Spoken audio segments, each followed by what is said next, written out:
அவரோட கருத்துக்களை கேட்போம். தற்போது நம்முடைய அதிமுக ஒருங்கிணைப்பு குழுவை சேர்ந்த புகழேந்தி அவர்கள் இணைந்திருக்கிறார். சார், ஈவி.கே. இளங்கோவனோடு உங்களோட நினைவுகளை பகிர்ந்து கொள்ளுங்க சார். இந்த துயரமான நேரத்தில் ஒரு காங்கிரஸ் இயக்கத்தினுடைய மாபெரும் தலைவர், அனைவரோடும் அன்போடு பழகக்கூடியவர் தந்தை பெரியார் அவர்கள் போட்டோ கூட நீங்க போட்டிருக்கீங்க பாருங்க. ஆமா, அப்படி தந்தை பெரியாரின் பேரன் ஈவி.கே. சம்பத் அவர்களின் மகன், அனைத்து இந்திய அண்ணா திராவிட முன்னேற்ற கழகத்தினுடைய அமைப்பு செயலாளராக இருந்த சுலேச்சனா சம்பத் அவர்களுடைய மகன் என்றெல்லாம், இருவருடைய மகன் என்றெல்லாம் சொல்லி அவர்களோடு பழகிய நாட்கள் எல்லாம் மறக்க முடியாத நாட்கள். நீங்க கேட்ட மாதிரி என்னன்னு ஒரு இன்சிடென்ட் நான் இங்க பதிவு பண்ண விரும்புறேன். தந்தை பெரியாருடைய குடும்பத்தை சார்ந்தவர் நான் என்பதால் நானும் பெரியாரை பற்றி யாராவது பேசினால் விடுவதில்லை, அவர்களுக்கு பதில் சொல்லுவேன் அரசியல் ரீதியாக.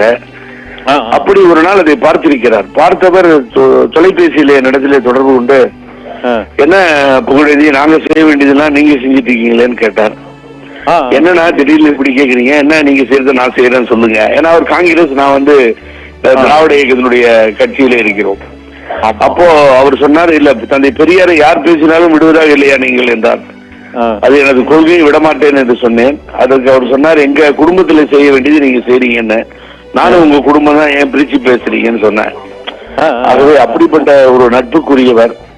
ஆகவே தந்தை பெரியாரின் வழியிலே தவறாமல் அந்த நடைமுறையிலே வந்தவர். அவர் அந்த கொள்கை கோட்பாடுகளை கொண்டவர். காங்கிரஸ் பேர் இயக்கத்தில் இருந்தாலும் தந்தை பெரியார் தான் அவருக்கு இதயமாக இருந்து செயல்படக்கூடிய அளவிற்கு அந்த கொள்கைகளை கொண்டவர்.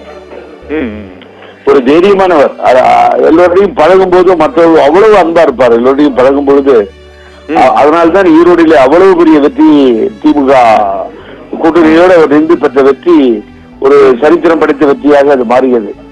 அப்படிப்பட்ட ஒரு தலைவர். திராவிட இயக்கங்கள் மாத்திரமல்ல, காங்கிரஸில் இருக்கின்ற அத்தனை தலைவர்களும், பழம்பெரும் தலைவர்களிலிருந்து அத்தனை பேரும் ஈவி.கே. இளங்கோவன் என்றால் தெரியும்.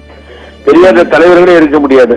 இந்த வேறு மாநிலங்களில் கூட இளங்கோவன் அவர்களை தெரிந்து கொள்கின்ற அளவில் காங்கிரஸில் வளர்ந்து உயர்ந்த இடத்திற்கு சென்ற ஒரு டால் லீடர். ஆகவே அப்படிப்பட்ட தலைவரை இழந்திருப்பது என்பது மிகவும் வேதனையாக இருக்கிறது. அவர் முதல்வர் இறந்த பின்னால் தான் இடைத்தேர்தல் வந்தது. அதிலே நின்று சரித்திரம் படைத்தார். இப்பொழுது அவர் நம்மிடத்திலே இல்லை. ஆகவே பெரியார் குடும்பத்திலே ஒருவர் மாத்திரமல்ல, காங்கிரஸ் பேர் இயக்கத்திலே ஒருவர் மாத்திரமல்ல, நாங்கள் நேசித்த, மக்கள் நேசித்த, ஈரோடு மக்கள் போற்றக்கூடிய ஒரு தலைவராக இருந்தவர். ஆகவே அவரை இழந்து வாடுவது ஒரு பேரிழப்பு என்பதை தான் நான் சத்தியம் டிவிக்கு பதிவு செய்கிறேன். எல்லோரும் இறந்து விட்டால் இழப்பு, ஆனால் இப்படிப்பட்ட தலைவர்களை இழக்கும் பொழுது அது ஒரு பேரிழப்பாக மாறுகிறது. துணிச்சல் மிக்கவர், தைரியமாக பேசக்கூடியவர், எதையும் கண்டு அஞ்சாதவர், அஞ்சா நெஞ்சம் படைத்தவர். இதற்கெல்லாம் உரியவர் இளங்கோவன் அவர்கள். ஆகவே தன்னுடைய வாழ்நாளில் பல சாதனைகளை அவர் செய்திருக்கிறார். இன்னொன்னு நான் ஓப்பனா பதிவு பண்றேன். இந்த நேரத்தில் அப்படி சொல்றது பல பேர் என்ன நினைக்கிறாங்கன்னு தெரியாது. யாரிடமும் இருந்து 10 பைசா காசு பெற மாட்டார்.